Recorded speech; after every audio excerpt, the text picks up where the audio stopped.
Okay, so in terms of the agenda, I guess Chris will, I'll take 1 second to just talk about so the Spark meetings, I guess everyone here already knows what they're about, but I'll just quickly fill in Leif and Scout. Leif, do you want to introduce yourself, or I guess you and Scout know each other already? No. I mean, I know who Scout is, but I'm Leif Fredrickson. I'm a historian. Worked with Edgy for about 1.5 years. Great. Yeah, so the Spark meetings are just, it's something that we've discussed in Radical Org, and we thought that would be a good way to create an Edgy space where everyone in the Edgy community is welcome to attend, and which is not oriented to action items or is not tied to a specific working group, but it's a space for us to discuss common ideas or wider developments like the Green New Deal, or maybe something a working group's working on that they'd like feedback on, or work that somebody in Edgy is doing, like Sarah's Lanterns project or anything else that someone's doing that we would all find interesting. So just a kind of learning space and a place to bring in new members or members from across the community as a way of bringing us together outside and beyond the tasks that we usually bring to the All Edgy meetings.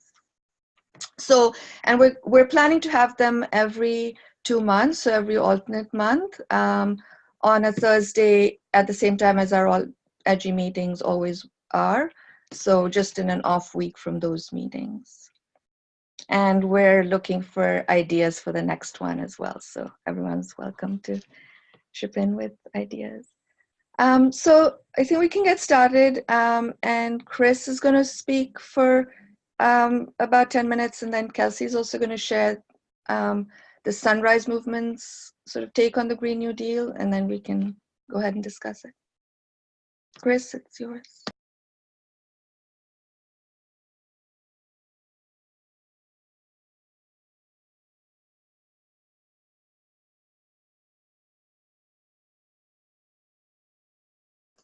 You're muted, Chris. Yeah. I'm just concentrating on what I'm going to say. So, all right. So I think you guys, I'm not sure how much of a chance you've had to read some of these links.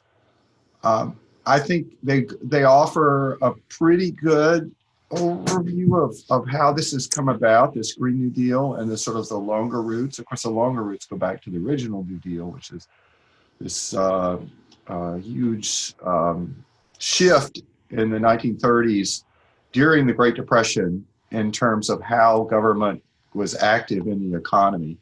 And more about that a little later. I think the more immediate roots of the Green New Deal. Let me just share my screen if I could. Let's see. This is what I want to do. Yes. The immediate roots. This article is a pretty good one going into all that. The immediate roots are with the Sunrise Movement, and I guess Kelsey is going to talk about that. This Sunrise Movement going into Nancy Pelosi's office and sitting in, and then Ocasio-Cortez joining them. And that's kind of what sparked, as far as I can tell, the explosion of interest in the media in Green New Deal. This is an interest over time. It's a pretty good chart showing how things really picked up right around the time Sunrise Movement intervened and Ocasio-Cortez jumped on it. So, but there are longer routes. There's, as Dave Roberts' article sort of suggests a lot of this, there are lots of journalists who've been covering this. It really goes back to the early 2000s. Some of the suggestions that there could be a comparable program in clean energy to that of the New Deal was, this is the set of paragraphs that go into a lot of the background. It's also a sort of international idea. The UN, part of, let's see, there's some place where the UN took up the idea, calling for a global New Deal and Green New Deal in 2009. I don't know. The British also seem to be on this, and European Greens to comparable things. I so that's the kind of longer routes. And I think we're at a moment, though, where because the Democrats took the House in November of 2018, we fell into a moment where there was a whole receptiveness to what are the Democrats going to do now about climate change, now that the Republicans have sort of totally abandoned the issue.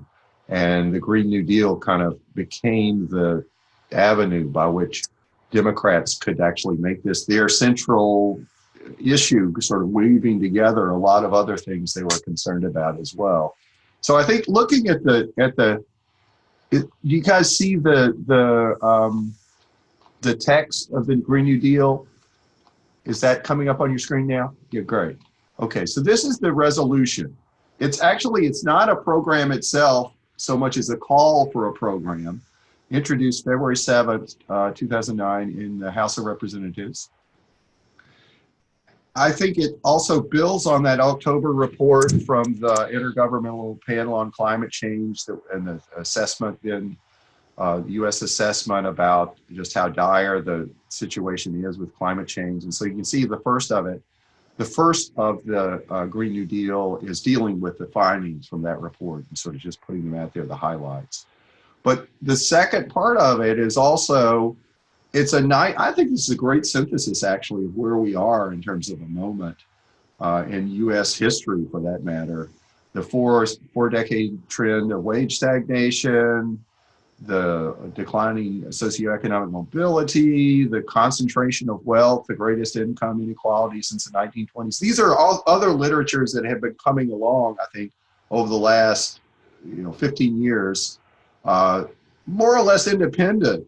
The literatures have been of the climate change literature, but the Green New Deal is, at least in this statement, is synthesizing these into a more sort of holistic sense of what the crisis moment is now. So what they call for, this is page 5, is a new national social, industrial, and economic mobilization on scale not seen since World War II and the New Deal era. Historic opportunity. So that's the big piece of it. And then this is all as with these resolutions go, there's this whole preamble thing that describes why we need to do something. And then there's a resolve. That is the duty of the federal government to create a Green New Deal. And then the rest of it is sort of what the pieces of this New Deal would look like. Fair and just transition, zero greenhouse gas emissions, lots of jobs, infrastructure, and so on. What's striking for me as somebody who's been involved in EDGI for such a long time, or 2 years, is how little of our agenda is actually in this statement. And I found, skimming through this, most of this is about building new stuff.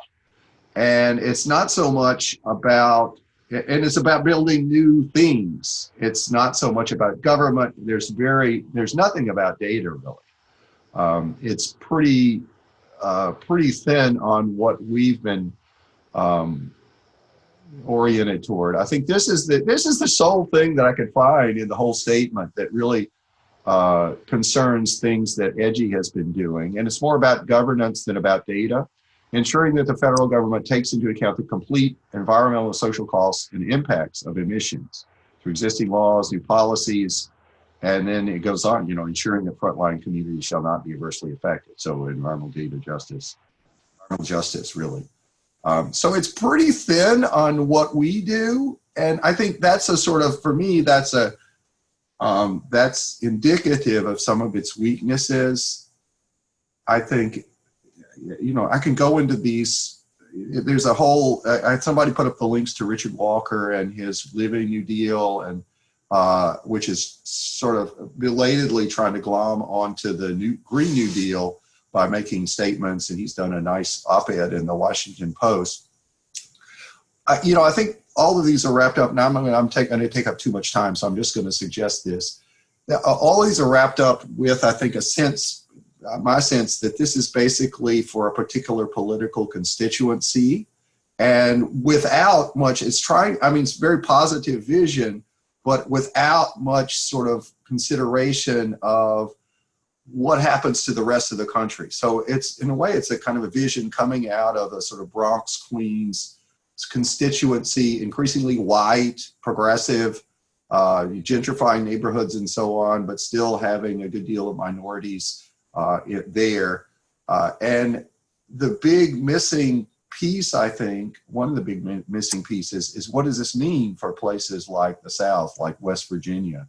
The South is actually very interesting in terms of the comparison with the old New Deal, the original New Deal, because it was this whole compromise over race that enabled Roosevelt to get that slew of legislation through Congress. He compromised on the racial, on lots of the racial issues with the Southern white Democrats at that time who were sort of wanting to uphold Jim Crow and so on. And so that's been one of the big knocks that historians have on that original New Deal. And but I think this version of it, the vision of it, also sort of is problematic in terms of the South, what the South has become, because the South has become the seed of the anti-environmentalism in our country, especially the white Republicans. It's also become a Republican bastion. And I think that this new Green New Deal probably needs to have a little bit more concrete vision about how it's going to take on the power structures that we're actually confronting and edgy that are there, and what it has to offer those constituencies that those power structures represent. So that's, I mean, what about West Virginia? What does it mean for this for West Virginia, or something like that? There needs to be, I think, some more of that if this is going to be a realistic thing. I mean, Roosevelt had huge margins in the House and Senate, and that sort of political mobilizing that has to happen, has to be broader if anything like this is going to happen and it's going to be achieved in our country now. Anyway, that's my 2 cents on it, and I'll turn it over to Kelsey now. Thanks, Chris. You can hear me? I'll try and speak up a little. Let me de-share too. How do I de-share this? I need to de-share. I think it's the bottom of the middle of the screen. Bottom, middle, pause share. Is it, are we no longer sharing? Still sharing. Still sharing. Resume, pause share, new share. That's not stopping it? Stop share. There we go. Okay. Yeah. Yeah. There we go. Thanks, Chris. That was really cool. And I really appreciated you going through the text of the deal. What I have is a lot more about, okay, well, so I'll start with the Sunrise Movement. Has anyone here heard of the Sunrise Movement? Can I see hands? Okay, cool. So the Sunrise Movement is basically about young people supporting ends to climate change. And young people is defined as up to 35-ish. But it doesn't mean that other people can't. It just means that that's who's in leadership for it. And I'll explain a little bit about the vision and the theory of change. But basically, I've been involved with the Sunrise Movement, sort of like fell into it by accident, but I've been involved with them for the last couple of months. And I was initially excited about it because there was a lot of energy in the room. And then I was secondarily much more excited about it because they had a really cohesive theory of change. They seemed to have a really solid set of theories that they were working with in terms of how we can make real change. So what I'm going to talk to you about today is from they have like multi-part webinars to try and do Sunrise 101, what's the movement and how are we doing it? And this is from their part 2 video notes, but basically talking about what they're trying to take on and how. So Sunrise Movement is bigger than just the Green New Deal, but they see the Green New Deal as a big vehicle for what we're trying to do. They're trying to take on 2 challenges within Sunrise. One is to end climate change, and the other one is to end the kind of common sense that comes out of Reaganism, specifically neoliberalism and strategic racism. And basically, they're looking around and they're saying, well, climate change is a huge issue for millions of people. A lot of people are scared right now, and that is both a responsibility we can take on and also a political opportunity. If we can tell a clear story that drives solutions to the climate crisis while addressing economic and political inequality,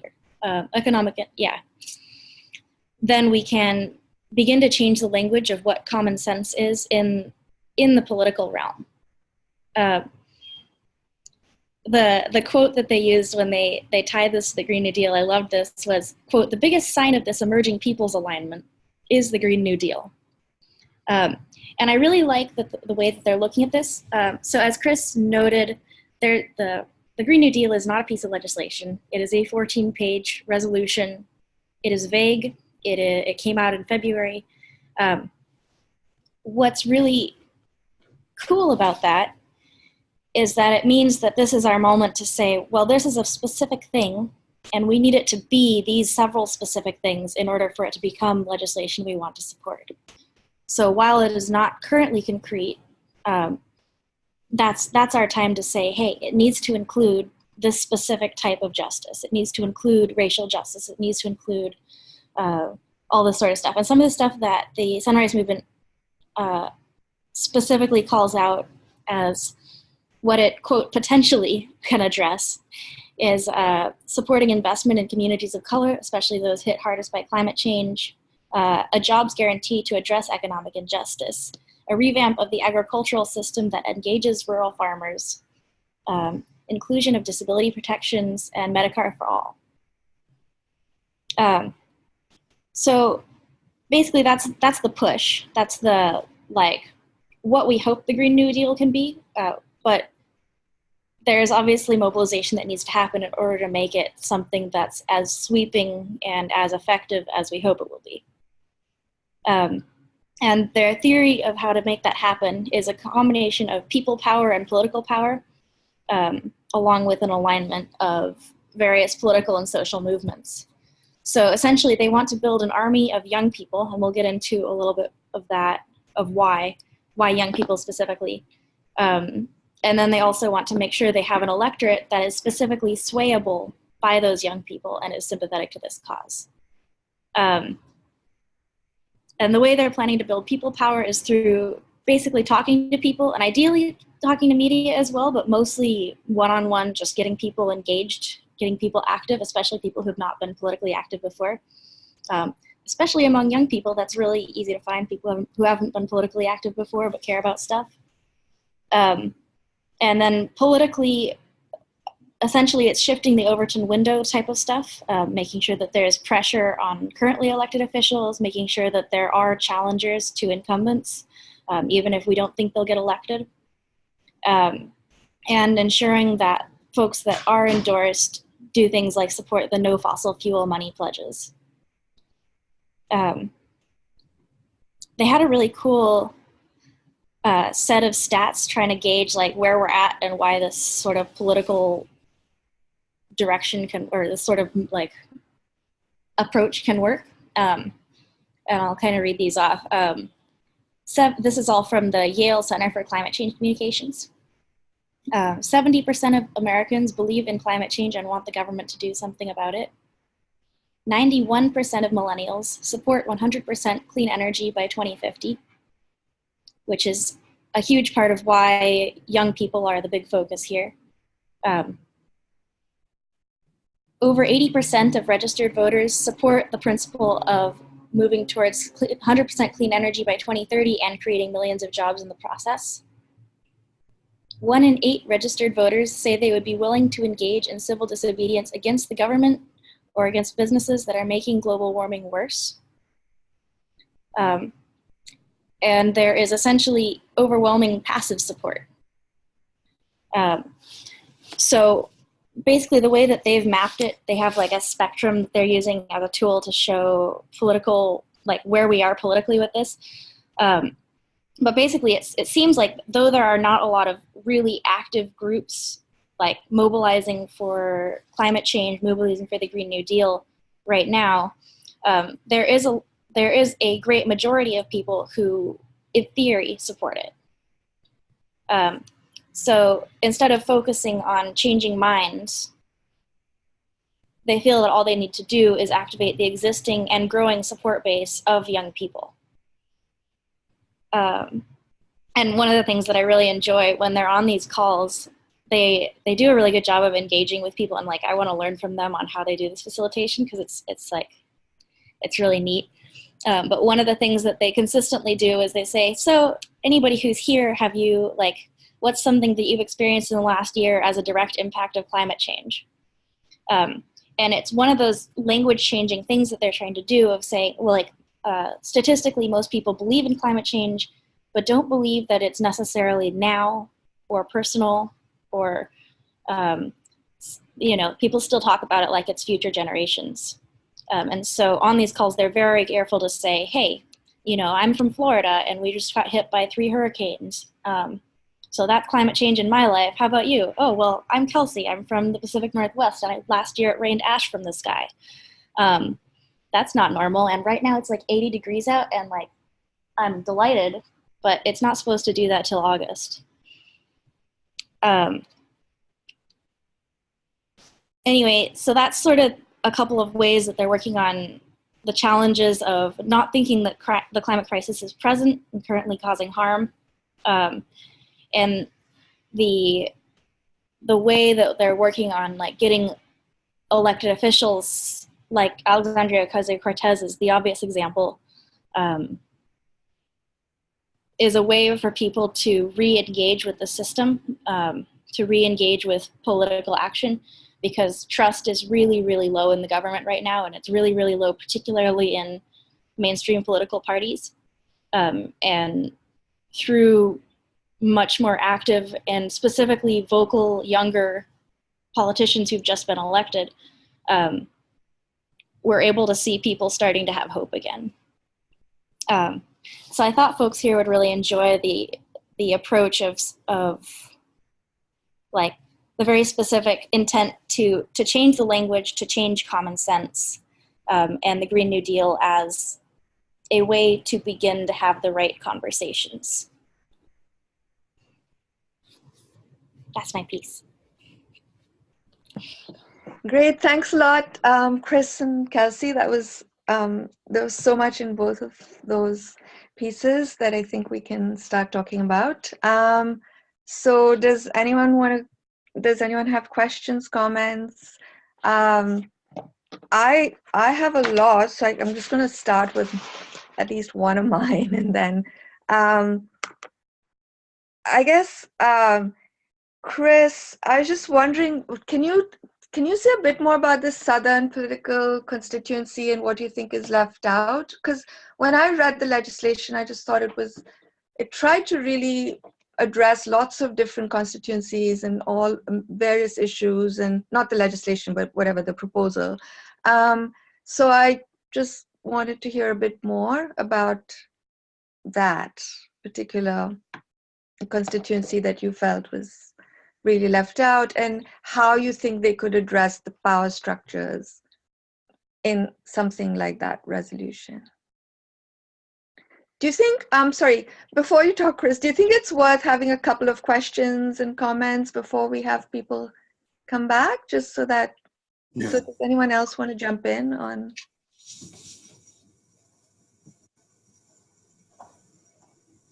Any other thoughts, questions?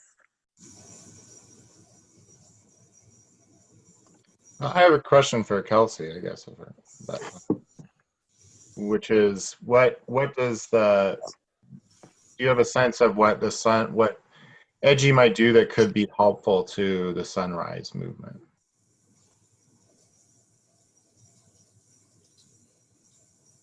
The answer they would like you to give, or me to give you, is there is a Google form you can fill out to officially endorse the Green New Deal as an org. More concretely, I don't have a specific thing, or I would have already brought it up. But it does seem like as we move towards getting specifics, it would be really cool to have EDGI talking about, like, well, which communities are we supporting, and how are we drawing, how are we drawing these lines? How are we measuring impact? Because that's going to be, like, the rollout's going to have a lot of details that need hammering down correctly.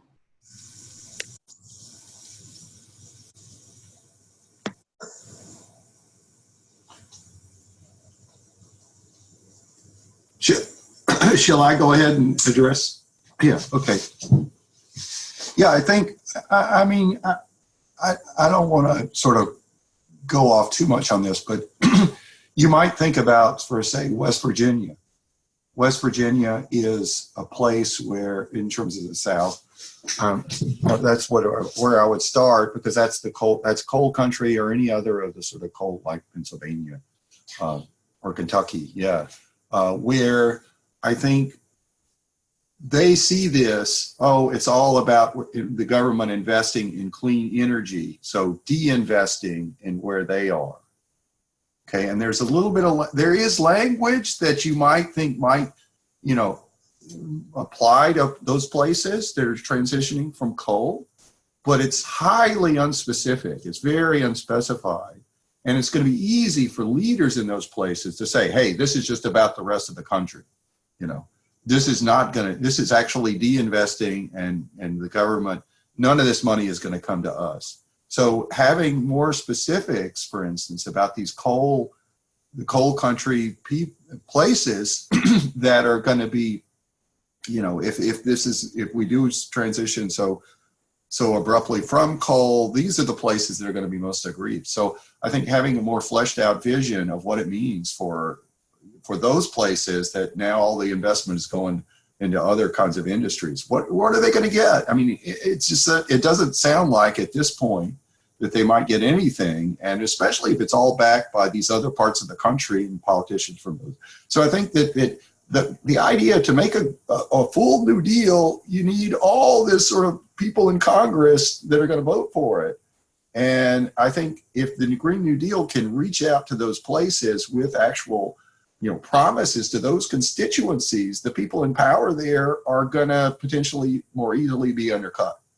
So I think that's what I'm thinking. I mean, I just have looked back with my survey course at just how much of a margin in the House and Senate the Democrats had by 1932, and it was huge. I mean, we're pretty far from that right now, and I think that sort of groundswell has to happen. And you know, the other place is I think suburbs, and most of the cities in the South have grown more recently, like Atlanta and Houston, and they're much more suburban. And I think a lot of those are also the places where a lot of the white progressives are moving from. And so they're actually more a minority, and that where the poverty is more concentrated, and yet they're car dependent.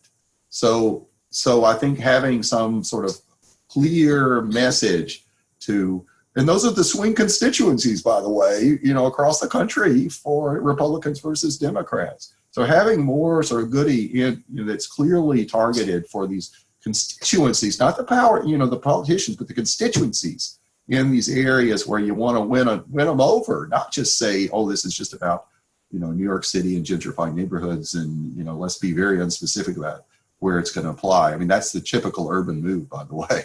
I mean, that's the kind of thing I'm talking about.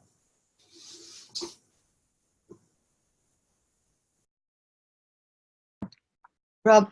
So I guess like my question there, or the reason, I mean, I had similar questions as Aparna, is like when I read it originally, it's got somewhere in there's like a super clear statement about like absolutely guaranteeing jobs and wage parity, et cetera, for people who would be affected by that transition. So why doesn't that language, or what sort of thing would be better to reach, say, your coal miners in West Virginia, or the sorts of constituencies you're talking about?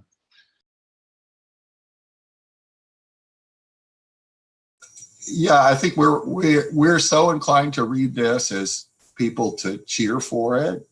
I think you got to read this as somebody who's very skeptical, and you know, that's not a very strong signal. It's also a signal, you know, many of these parts of the country, the unions are under attack, and they're really shrunk back. You know, these are the most deunionized parts of the country. So that's a message that I think resonates more with people who are members of unions. than in places where unions are now. They've lost a lot of clout and membership and so on. And so most of the people reading this are not going to be, they're going to see jobs and jobs. They're going to say, oh, this is just, unless there's a clear signal that places coal country. I mean, this is, the Trump people have been so upfront about how they're the guys for coal. I mean, this has really been the takeover point in the EPA. Trump comes there and he brings all these coal executives in to Mounts. He's doing all this. I mean, those signals are very clear. Why can't the Democrats do signals to coal country like that? But they have a lot to offer, and I think this is definitely not that. That's, I mean, compared to the Republicans, I mean, putting out that kind of clear appeal to their constituencies, undercutting these guys' power in those places. That's I think what needs to happen. I have Kelsey and then Sarah. Yeah, I really appreciate, Chris, you looking at this with a really critical eye. Like, I don't totally buy it either. One of the things that I have concerns about is, in my head, I'm like, oh, well, we go to coal country and we say, oh, well, it shouldn't have coal, it should have solar. So we'll just retrain all the people doing coal into doing solar, and they'll have better jobs and everyone will be happier.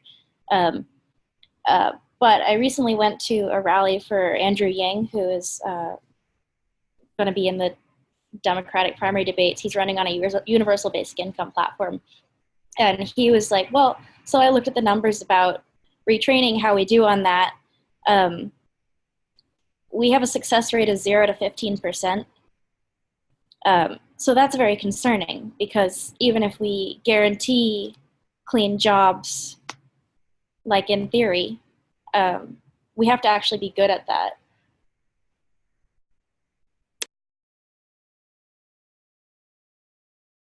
Sarah?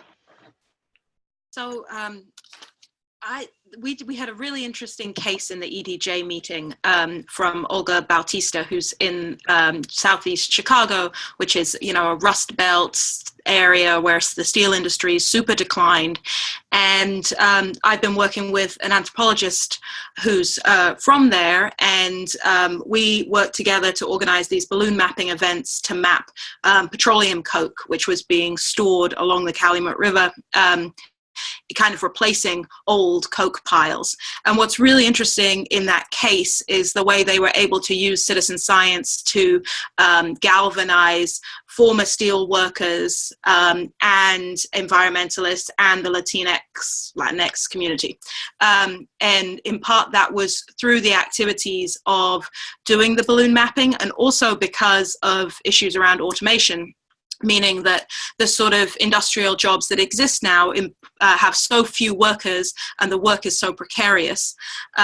So I think EDGI potentially has something to offer by kind of combining with Public Lab and thinking about the role of citizen science, and also really articulating the precarity of a lot of these industrial jobs that are being promised, even in coal mining now, where there's, and the return of the steel industry in the US is going to be largely automated. So they're not good, they're not working class jobs that had kind of a future, as we saw with the steel industry. So I think there are cases of really interesting kind of blue-green coalitions happening. And I think that that is frequently happening in places where people are starting to recognize the precarity of labor. So I wonder if EDGI could work at that nexus and kind of do something about this kind of the false promise of jobs in these industries, and blue-green coalitions through citizen science, particularly around, the legacy spaces where a lot of these industries have operated, are also dealing with serious environmental contamination. And so I wonder if there's things we can do to amplify that message, particularly around Superfund sites, and bring in people like Olga, or help lift up people like Olga who've owned this really great coalition building, which we already started in the EDJ work. So, and then the other question I kind of raised in the chat here is like, I think we could spend a lot of time picking apart the problems with the Green New Deal, and there's a lot of things about it that EDGI is not going to be able to solve. Like we're not a grassroots political campaign.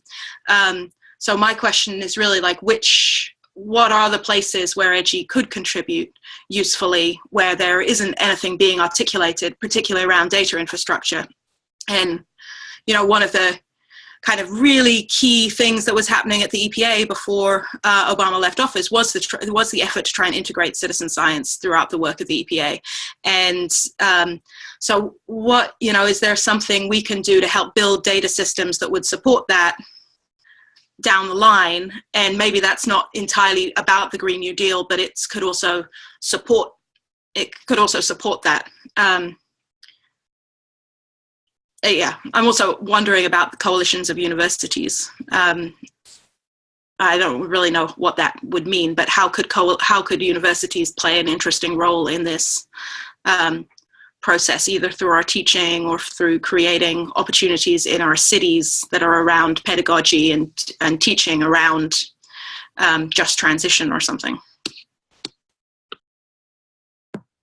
Leif?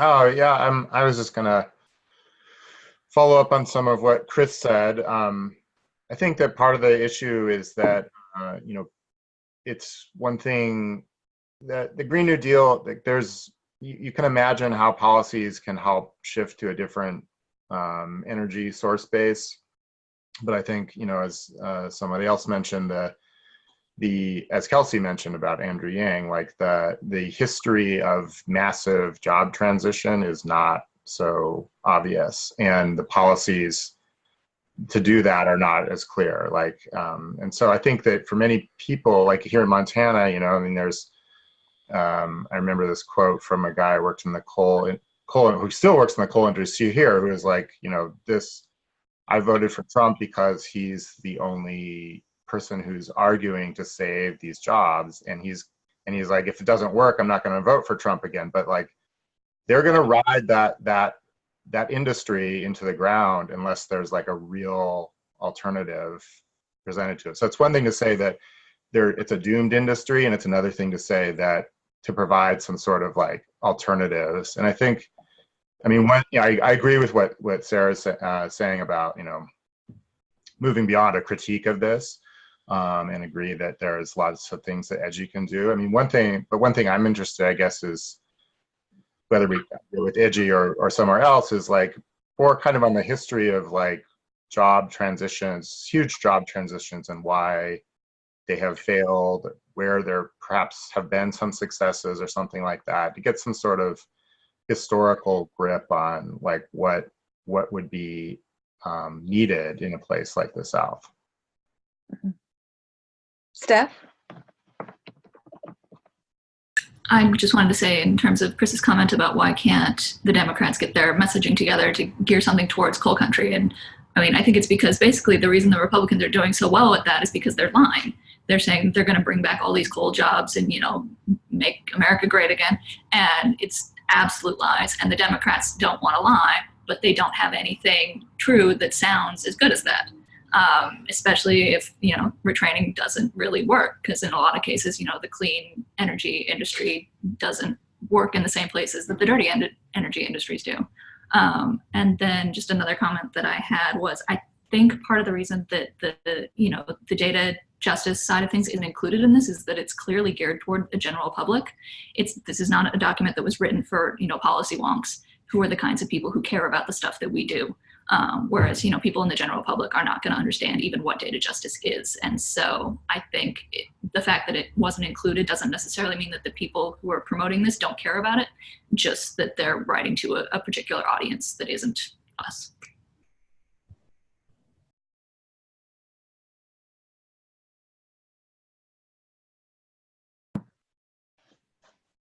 Do we want to think a bit, like take up some of these strands in terms of what EDGI might want to do with this today, or do we want to postpone that to the next meeting where we have more of a discussion about EDGI?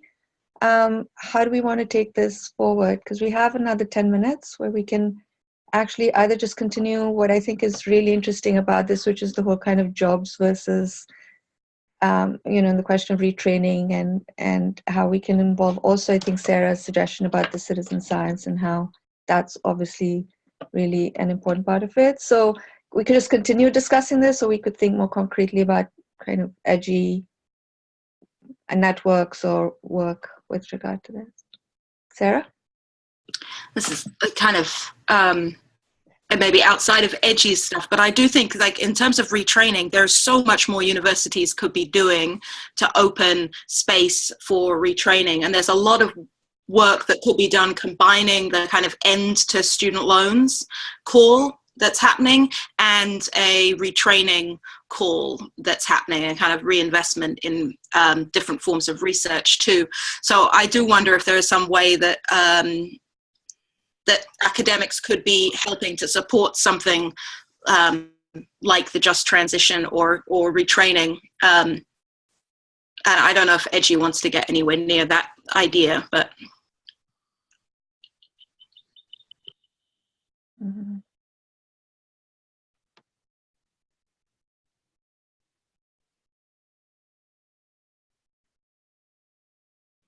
What about some of the other ideas around working with Sunrise that I'm seeing in the chat? Is that something that we want to talk about a little bit? Like, is there a way of connecting?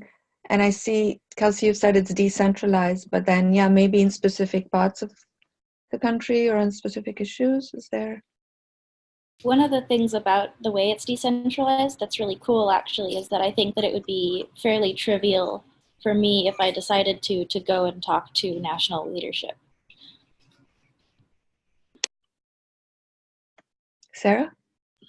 I would love to, I really like the youth movement part of this, and I would love to see, getting to Steph's point about the data justice stuff still being so distant from the general public, part of making that less distant, I think, could be really engaging youth in environmental data justice, in part because they're more tuned in to the whole questions of social media and extraction of data around them, and have this whole culture built through it.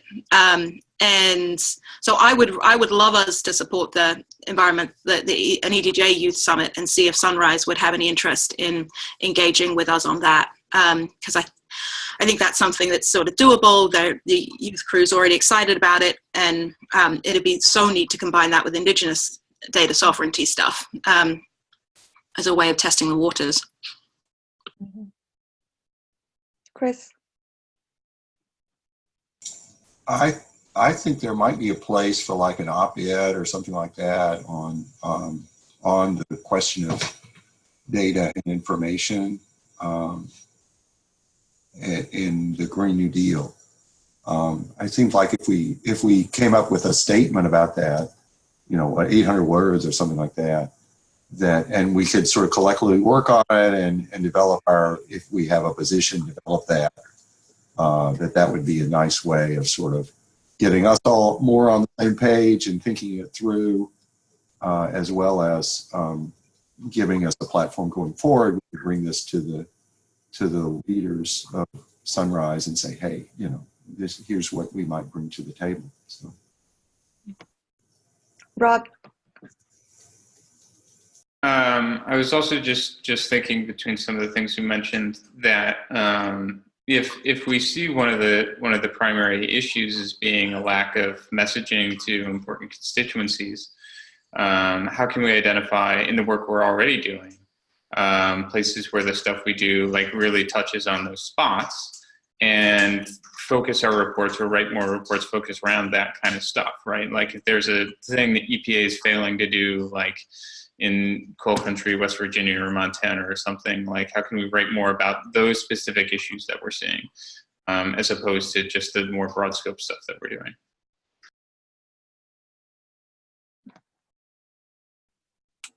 Kelsey just mentioned on the chat about summer programs and maybe helping to provide some materials for them. That sounds like a really neat kind of project to do. My research as an environmental historian, I do kids in the environment. So, I've been very fascinated by all of this stuff with the climate movement. But that would be really a neat project to work on, I think, to sort of, and help them understand their place in history as well.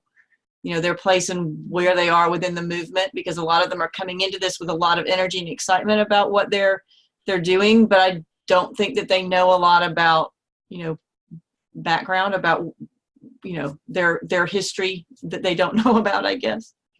Mhm.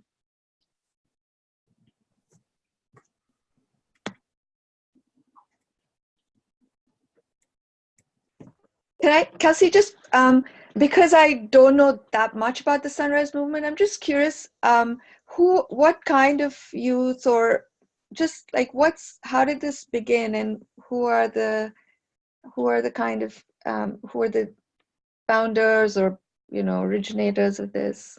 Like, just a little aside on the Sunrise Movement.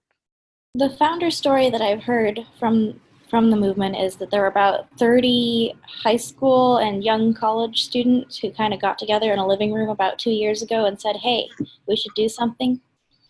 I think there's a little bit more nuance than that in the story. Like, I think that there was some specific interest from Justice Democrats somewhere along the line. But it does appear to be led by, like, mostly, like, the people leading the calls and facilitating are mostly in, like, their parents' living rooms or in what's obviously a dorm room. And it's kind of amazing because the grasp of political theory is very, very strong. It's really cool to get on. Like, I definitely recommend, I'll send out a link to the thing I took notes from, just so you can kind of get an idea for how they do this, because it's like, they don't seem like kids, you know?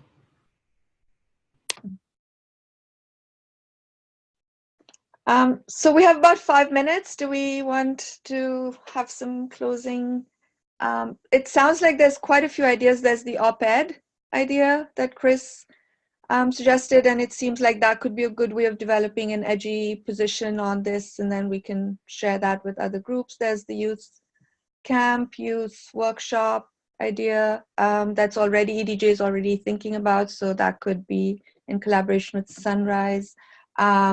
And then there's what Rob suggested about, and Leif said, interviewing is already thinking about getting into specific states and specific issues, so that could also contribute. And then Steph's, you know, she's going to share materials on transitions, and I think that might be something that we can also think about in an ongoing way, just that question that also ties back to what Sarah said about the work that they're doing. I forget the name of the person, but that's already ongoing with the activists that we heard from in EDJ. So I don't know, are they all things that we could maybe discuss further in the next meeting when we want to talk about specific edgy work related to Green New Deal? Anything else, Sarah?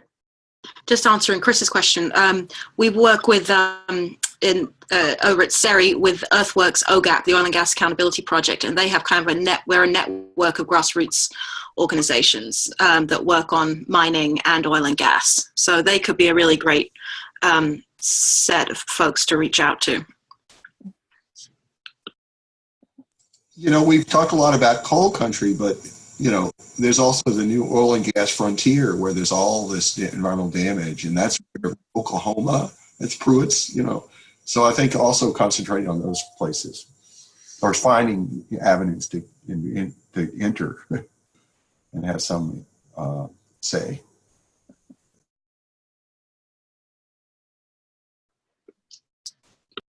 I think it would be great, Kelsey, if you talk to Sunrise about, you know, about what we could do, or some collaboration or something like that, if other people on Edgy are up for that. I was also wondering if through them we could get in touch with New Consensus, which is the policy think tank that sort of developed the Green New Deal. And it would also be cool to talk to them about possible collaboration or something that, you know, working with them on some data issues related to the Green New Deal. So I don't know if you would have any ability to get in touch with them through Sunrise or something like that, Kelsey. Yeah, I think it's really interesting. I can pursue it. I don't know what my success will be like, and I think it'd be a lot easier if I had something concrete and said, Edgy wants to help with this specific kind of thing, versus saying, hey, can we help?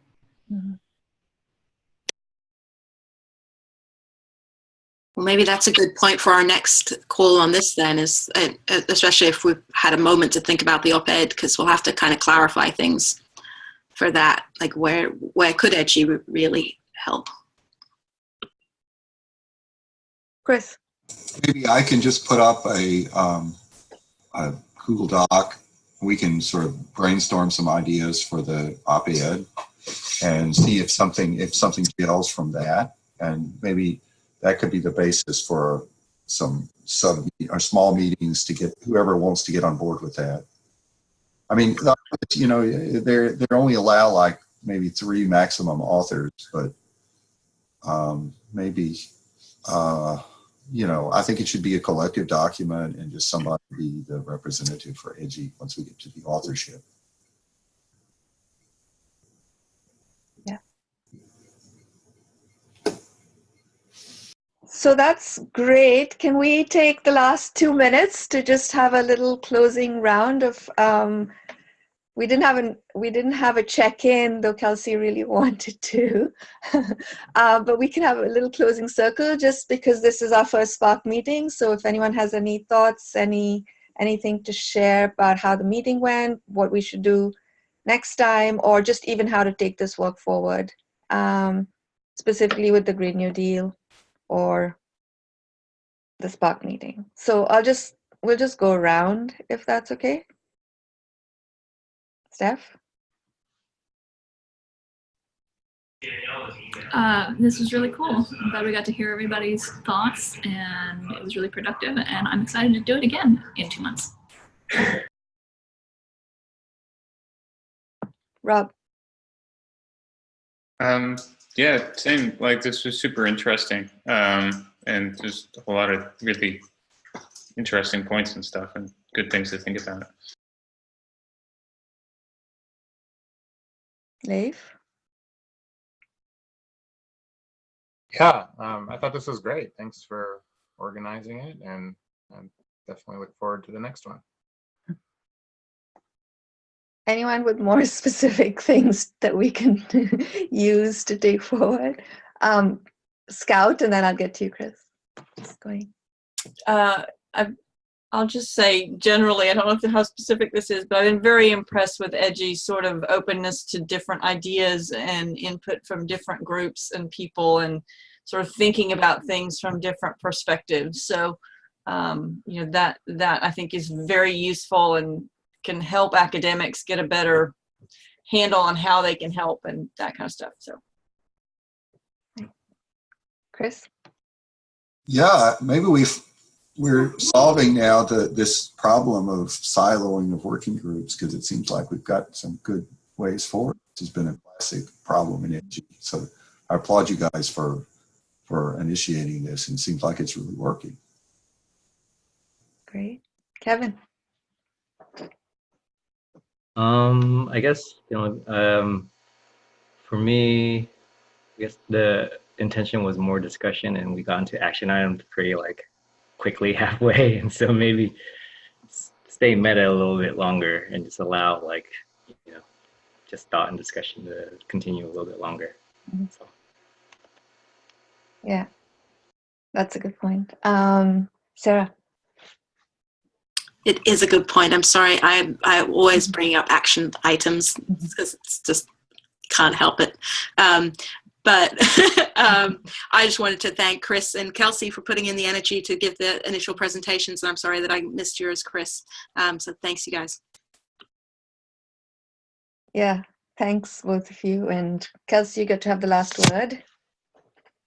I really liked how different this was from other meetings. I loved the lack of the real agenda. I thought that was really cool. Thanks so much for making this happen, Aparna. The time went really fast. Yeah. Great. Thanks, everyone. We'll see you. Thanks, everybody. Yeah, so we've got a recording of this, and maybe I can make a few points out of it just for any future reference. Awesome. Okay, great. Bye. Take care, everyone. Bye.